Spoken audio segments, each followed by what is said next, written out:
Arkadaşlar merhabalar. Yeni bir gaming bilgisayar montajı yapacağız. Bugün sizler için güzel bir PC olacak. Bu PC'den toplamda 6 adet topluyoruz değil mi Hasan abi? Aynen. Sizin için bir tanesini video alıyoruz arkadaşlar. Ben parçaları tanıtayım sizi bekletmeden. Arkadaşlar anakarttan başlamak istiyorum. Asus marka Z170A arkadaşlar. 1151 pin DDR4 anakartımız. Asus'un gaming board'u. Birazdan bunun açılışını yapacağız. Bu anakartta kullanacağımız işlemci i7 6700K arkadaşlar. İşlemci tray içerisinden fan çıkmıyor. Bu işlemci için Silverstone Tundra serisi sıvı soğutucu kullanacağız arkadaşlar. Tek radyatörlü. Gördüğünüz gibi. Kullanacağımız RAM'ler Corsair marka 16 GB 2400 MHz arkadaşlar. DDR4 soğutuculu RAM'ler. Kit bu RAM'ler arkadaşlar. Bunları takacağız. 1 TB sabit diskimiz, standart bir writer'ımız var. Ekran kartı olarak GeForce GTX 980 Ti kullanıyoruz arkadaşlar. AMD Extreme Edition ekran kartımız. Diğer 980 ekran kartlarıyla biraz tasarımı farklı. Birazdan açınca siz de göreceksiniz. Arkadaşlar 6 GB 384 bit ekran kartı Zotac marka. Bunu da söyleyelim sizlere.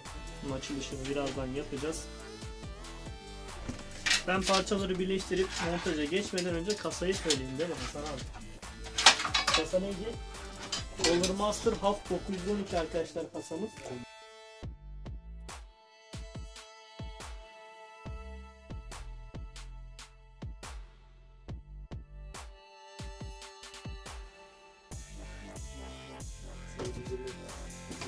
Kaç? Allah aşkına. Yeter var. Her şey için yeterli. Çift ekran kartını kasar bence. Bence açır. Bence bir 1000 watt. Watt Ekran kartı nasıl bir şey biliyor musun? Ekran kartı arabanın motoru gibi düşün abi. Motor ne kadar yüksek olursa araba o kadar güzel uzar. Motor küçük olursa sen bas yırtın araba gitmez, anladın mı? Gerçekten çok doğru bir şey yapmışsın. Sen şimdi GTX 1080 kullanıyorsun. 600 watt güç kaynağın var. Ekran kartının tam performans kullandığında kaç watt çekecek? Ortalama 350 watt, tamam mı? Diğer bileşenlerin de sınırlı olsa çat kesebilir. Ama senin power'ın 1000 watt olursa yardır anasını satayım. Ne istiyorsan onu yap. Peki Ver yansın. 1200 var, 1500 var. Bunlara ne gerek var? 1500. Power. 1500 watt power var mı lan? 2000. Ben en son 1100 gördüm herhalde. Ha 1200 de gördüm, pardon. 1200 de vardı değil mi? Bizde var 1200 galiba.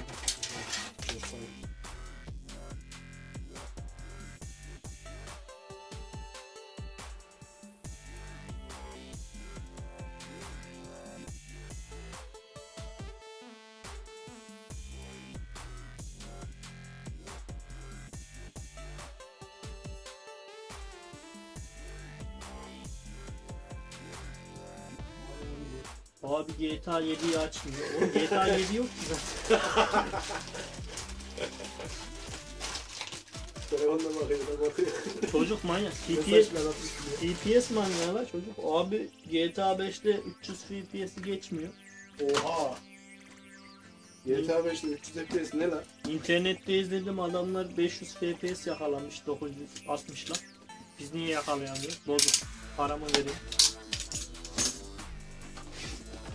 Gelin bu kasayı alın. Beni alın.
İşlemci RAM montajını yaptık.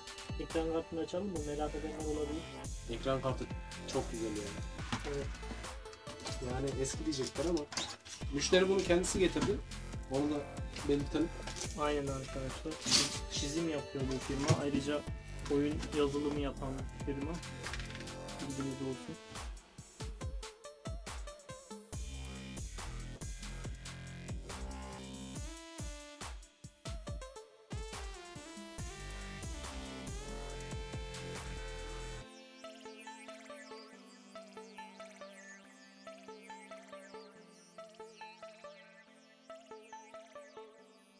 Driver CD'si var arkadaşlar. Kapalı zarfın içerisinde.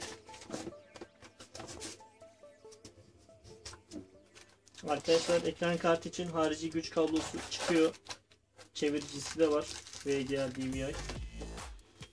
Ekran kartımızı çıkaralım. Başka bir şey var mı? Yok. Şunu alsana.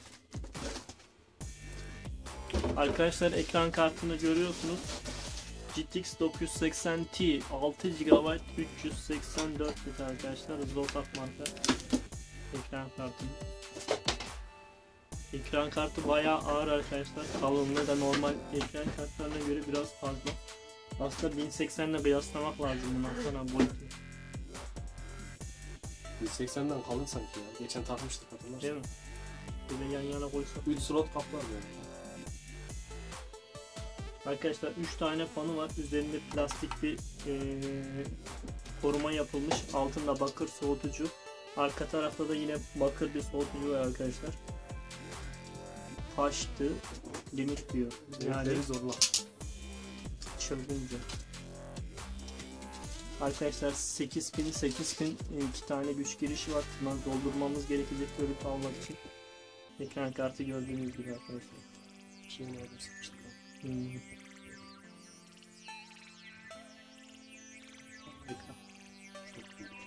Aynen biraz ağır ve büyük. Biraz da fiyatı da yüksek.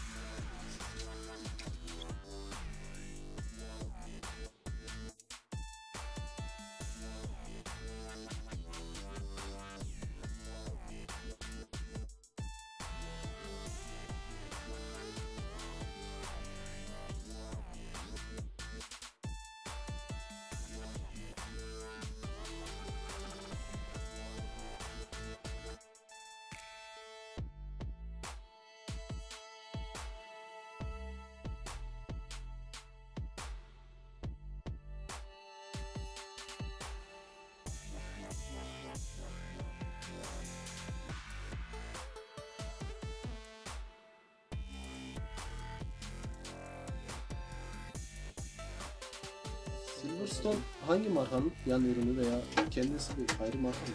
Silverstone mu? Powermaster galiba ya. Segmentten geliyor hepsi de. Ayrı bir marka herhalde ya. Bence de ayrı bir mantık.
Kablo montajı çok önemli.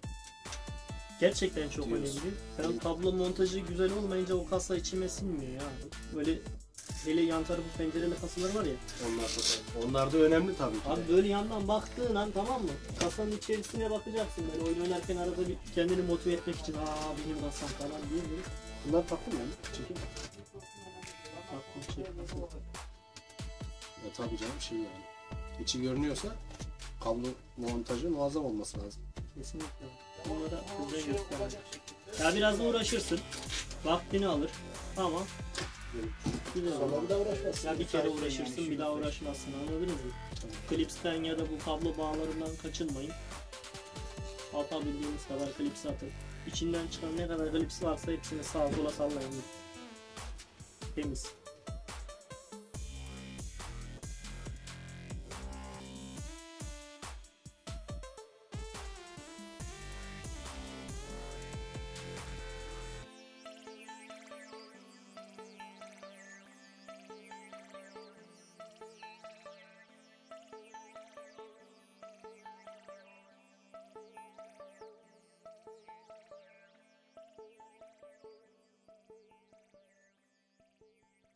Arkadaşlar kablo montajını arkadan bitirdim. Kapağı her bir şeyse altsa kapağını kapatıyorum. Ekran kartı montajı için ön tarafta çalışmalar yapacağız.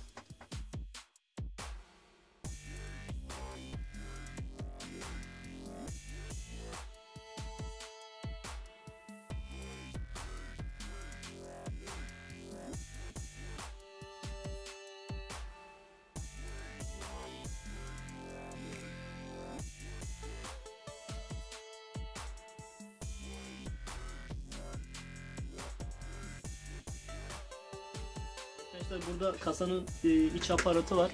Ekran kartı sığmadığı için bu aparatı söktük. Müşteriye teslim edeceğiz. Onu artık kullanır mı? Raf yapar herhalde. İşine yaramayacak yani arkadaşlar. Kasa modüler. Büyük ekran kartları için yer yapmışlar. Ekran kartına bakar mısın ya? Abi hayvan gibi. Hocam ya. Hasan'ın yarısı doldu zaten.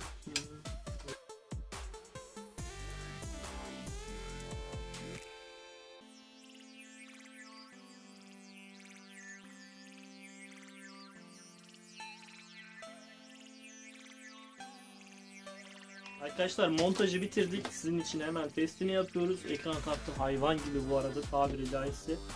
Anakarttan bile neredeyse büyük arkadaşlar. Kasaya sığmadı, bunu söyledim zaten. Şurada bir 1-2 santimlik çıkıntısı var. Buradaki aparatı sökmek zorunda kaldık. 6700K işlemci kullandık arkadaşlar. Z170 chipsetine sahip Asus'un gaming board'u vardı. DDR4 16 GB Corsair'ın RAM'leri var arkadaşlar. Zotac marka 6 GB 384 bit 980 Ti AMF Edition ekran kartımız var. Çılgınca.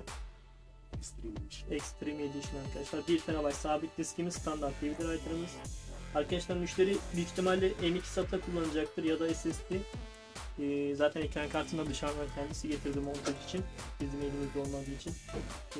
Biz sadece bu şekilde montajını yaptık. Şimdi hemen testini yapalım sizler için.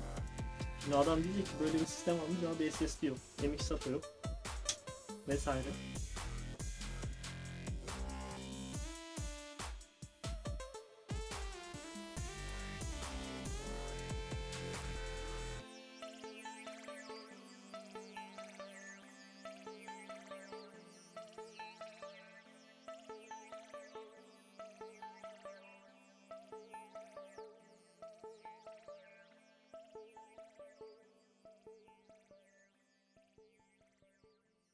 Basit montaj güzel oldu. Sistem parçaları da bence yani Güzel mi? 1080 ile bu ekran kartı arasında nasıl bir şey farkı var? Üretim teknolojisi var. Yeni RAM yongaları, Hı. yeni transfer boyutu. Bence bu ekran kartı da o şeyi karşılayacak türden bir şey, ihtiyaçları.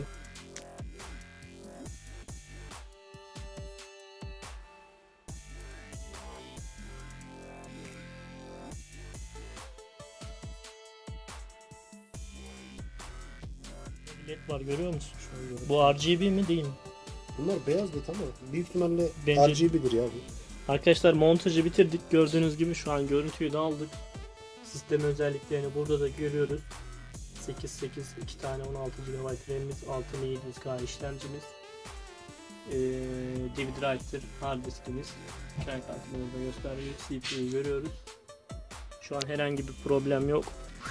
Sıvı soğutucumuz vardı arkadaşlar sistemde, onu da gösterdik zaten sizlere. Silverstone Tundra serisi. Genelde bu soğutucu kullanıyor müşteriler, ucuz yollu olduğu için.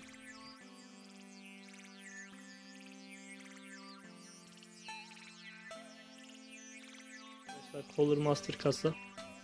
Gördüğünüz gibi. Burası bardak koyma yeri gibi. Üst Kasanın tarafı üstüne bardak koyar mısın sen olsan? ben mi?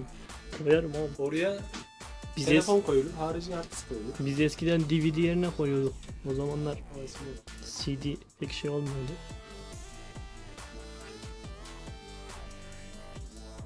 Söylemek istediğim bir şey var mı Hasan abi bu sistem için? Genel itibariyle güzel oldu. Güzel bir sistem oldu. Güzel bir şekilde montajını yaptık. 80 plus 750 watt power'ımız var. Burada onu da gördük.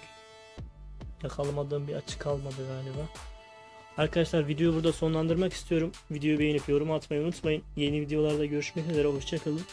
Lütfen kanalımıza abone olun. Abonelik çok önemli.